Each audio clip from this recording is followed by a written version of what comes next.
श्री परमात्मने नमः। 17ाम् अध्यायम् श्रद्धात्रयविभागयोगम्। अर्जुननुरैत्तान् यार शास्त्र नियतियै तुरंद ஸ்ரத்தையோடு வழிபடுகிறாரோ அவர்த்தம் நிலை என்ன கிருஷ்ணா? சத்வமா ரஜசா தமசா? ஸ்ரீ பகவானுரைத்தார், மனிதர்க்கு இயல்பாகவே உண்டான ஸ்ரத்தையானது சாத்விகம் ராஜசம் தாமசமாய் மூவிதமாய் உள்ளதை கேள். மாந்தர்த்தம் ஸ்ரத்தையானது அவர்த்தம் இயல்பாகும் பாரதா. மானுடன் ஸ்ரத்தை மயமானவன் எந்த ஸ்ரத்தையோனோ அக்தே அவன். சத்வகுணத்தோர் தேவரே, ரஜோகுணத்தோர் சுராசுரரே, தமோகுணத்தோர் பிரேத பூத கணங்களை வழிபடுகின்றார். மக்கள் எவர் சாஸ்திரம் விதிக்காத கோர தவத்தை செய்கிறாரோ பகட்டும் ஆணவமும் கூடி காமம் பற்று வலிமையுடையோர் உடலிலுள்ள புலன்களையும் உள்ளே இருக்கும் என்னையும் துன்புறுத்தும் அம்மூடரே அசுரகுணத்தோர் என அறி. ஒவ்வொருவருக்கும் பிரியமாய் உள்ள உணவு 3 விதம். அங்கணமே யாகம் தவம் தானம் 3 விதம் இதை கேட்பாயாக. ஆயுள் தூய்மை பலம் நலம் இன்பம் கனிவு இவை வளர்க்கும். சாறு பசைத்திட இனிய உணவு சாத்வீகரன் விருப்பமாம். துக்கம் சோகம் நோய் தரும் கசப்பு துவர்ப்பு உப்புகாரம் மிகச்சூடு எரிச்சல் உலர்ந்த உணவு ராஜச விருப்பமாம். யாமம் கடந்த சுவை குன்றிய பழையதான கெட்டு போன எச்சிலான தூய்மையற்ற உணவு தாமசர் விருப்பமாம். செயல் பலனை விரும்பாமல் யாகம் செய்தல் கடமை என்றும் சாஸ்திர விதிப்படி மனதார செய்யப்படும் யாகம் சாத்வீகம். பரத குலத்தில் சிறந்தோனே, பகட்டுக்கோ பலன் விரும்பியோ செய்யப்படும் யாகம் எதுவோ அதுவே ராஜசமென அறி.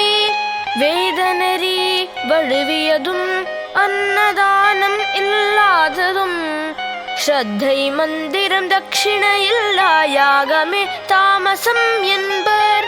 தேவர் இருபிறப்பாளர் கற்றோர் ஞானியரை வழிபடுவது தூய்மை நேர்மை புலனடக்கம் அஹிம்சை இவை உடல் தவமாம்.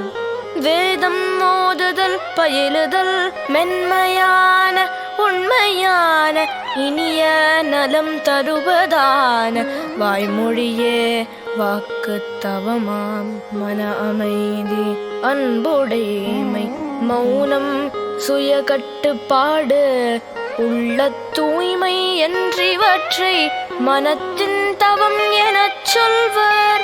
பலனை விரும்பாமானுடரால் வெகு ஸ்ரத்தையோடு செய்யப்படும் 3 விதத்தவங்களும் சாத்வீகம்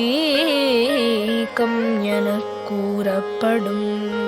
பாராட்டு பெருமைக்காக பகட்டாய் செய்யும் தவமானது உறுதி நிலை அற்ற அது ராஜசம் எனக் கூறப்படும்.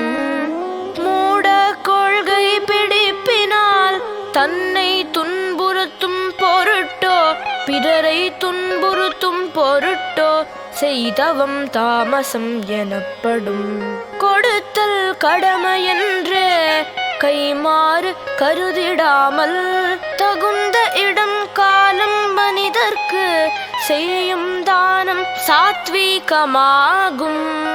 கைமாறு பெற கருதியோ பலனை எண்ணியோ மேலும் வருத்தத்துடனோ கொடுக்கும் தானம் ராஜசம் எனப்படும்.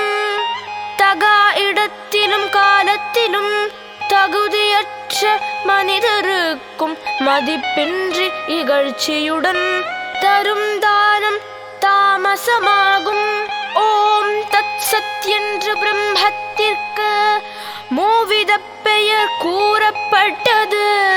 சான்றோர் வேதம் யாகம் யாவும் முன்பு அதனால் வகுக்கப்பட்டன. ஆகையால் வேதம் மோதுவோரால் சாஸ்திரம் விதித்த யாகதான தவச் செயல்கள் ஓம் என்றோதி என்றும் தொடங்கப்படுகின்றன. பலன் நாடா முக்தி நாடுவோரால் யாகம் தவம் தானம் எனப் பல்வகை செயல்கள் தத்யன்றோதி என்றும் செய்யப்படுகின்றன. உண்மை நன்மை என்பதிலும் உயர் மங்களச் செயலிலும் சத்யென்கின்ற சொல்லானது பயன்படுகிறது பார்த்தனே. யாகம் தவம் தானம் யாவிலும் இருப்பது சத்யெனப்படும். அதன் பொருட்டு செய்யும் செயலும் சத்யென்றே அழைக்கப்படும். ஸ்ரத்தையின்றி செய்யும் யாகதான தவ மங்களச் செயல்கள் அசத்யெனப்படும் பார்த்தனே. இம்மை மறுமைக்கு அவை உதவா. ஓம் தத் சத். இங்கணம் பிரம்ம வித்யாயாம் யோகசாஸ்திரமாம் ஸ்ரீகிருஷ்ணருக்கும் அர்ஜுனருக்கும் இடையில் நடந்த உரையாடல் ஸ்ரீமத் பகவத்கீதை எனும் உபனிஷத்தில் ஸ்ரத்தாத்ரய விபாக யோகம் எனும் பதிரே